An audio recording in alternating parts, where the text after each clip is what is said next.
بدنا تسافري على المغرب وتخلي سعد المجرد يوقع التيشيرت.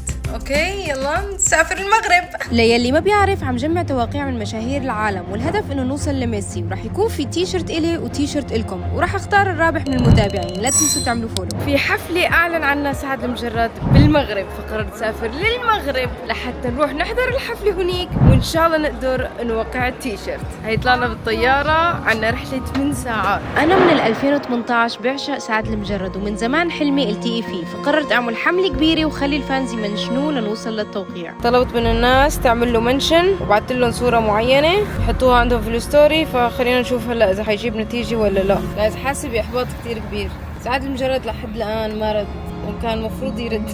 أنا جيت كرماله، بليز يا رب تزبط يا رب تزبط. صحيت على مسج بيفرح القلب. اوه ماي جاد، رد علي وحروح شوفه اليوم.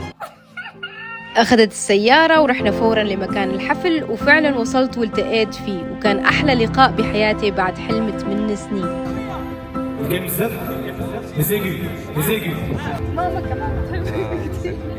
هون كان عم يخبرني إنه التوقيع رح يتم بعد الحفل بمكان مرتب يليق بالتصوير، وفعلا حضرت أحلى حفلة بحياتي وصار وقت التوقيع.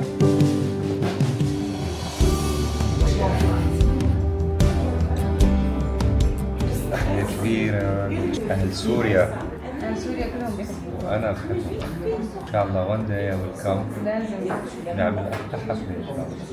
جايز هاي التيشيرتين صار جاهزين، وحدة إلي وحدة إلكم، لولاكم ما كنت وصلت لهون. وهلا بدنا نشوف مين في نكست.